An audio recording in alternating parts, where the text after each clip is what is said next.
18वीं सदी में east India company ने भारत में व्यापार शुरू किया था। धीरे धीरे कंपनी ने अपना राजनीतिक प्रभाव बढ़ाया और 1857 के गदर के बाद भारत सीधे ब्रिटिश राज के नीचे आ गया। अंग्रेजों ने भारत का बहुत शोषण किया और भारतीयों पर अत्याचार किए। इस शोषण और अत्याचार से भारतीयों में गुस्सा बढ़ता गया। 19वीं सदी के आखिर तक देशभक्ति की भावना बहुत मजबूत हो गई। भारतीय राष्ट्रीय कांग्रेस, जो 1885 में बनी थी, और मुस्लिम लीग, जो 1906 में बनी थी, जैसे संगठनों का गठन हुआ जिन्होंने भारत की आजादी के लिए लड़ाई शुरू की। अंग्रेजों ने फूट डालो और राज करो की नीति अपनाकर हिंदुओं और मुसलमानों में फूट डालने की कोशिश की। धीरे धीरे कुछ मुस्लिम नेताओं को लगने लगा कि हिंदुओं और मुसलमानों के हित अलग अलग हैं और वे एक साथ शांति से नहीं रह सकते। मुस्लिम लीग ने मुसलमानों के लिए एक अलग देश की मांग की जिसका नाम पाकिस्तान होना था। इस विचार को दो राष्ट्र सिद्धांत कहा गया।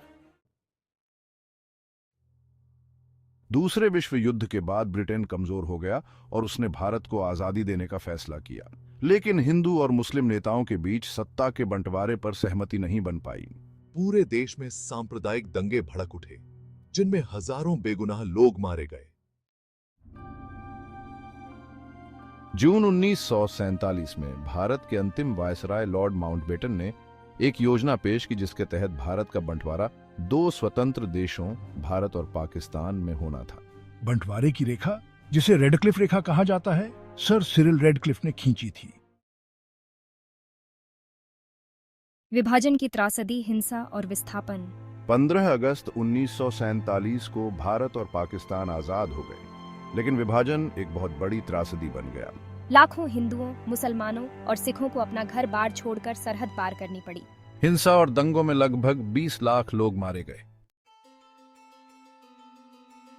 सेक्शन 6, पाकिस्तान का निर्माण और पूर्वी पाकिस्तान की चुनौतियां। पाकिस्तान दो हिस्सों में बंटा था, पश्चिमी पाकिस्तान और पूर्वी पाकिस्तान, जो अब बांग्लादेश है।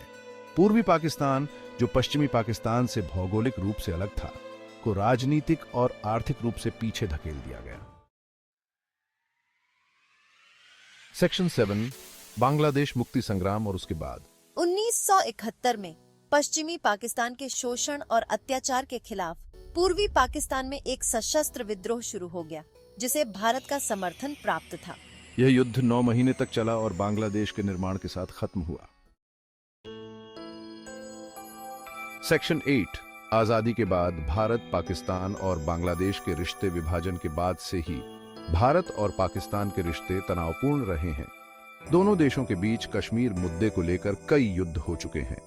भारत और बांग्लादेश के बीच संबंध अपेक्षाकृत बेहतर रहे हैं, हालांकि कुछ मुद्दों पर मतभेद हैं। सेक्शन 9, समकालीन मुद्दे और क्षेत्रीय सहयोग के प्रयास। आज भारत, पाकिस्तान और बांग्लादेश कई चुनौतियों का सामना कर रहे हैं, जैसे गरीबी, आतंकवाद और जलवायु परिवर्तन। क्षेत्रीय सहयोग इन चुनौतियों से निपटने के लिए महत्वपूर्ण है। सार्क जैसे संगठन इस दिशा में काम कर रहे हैं।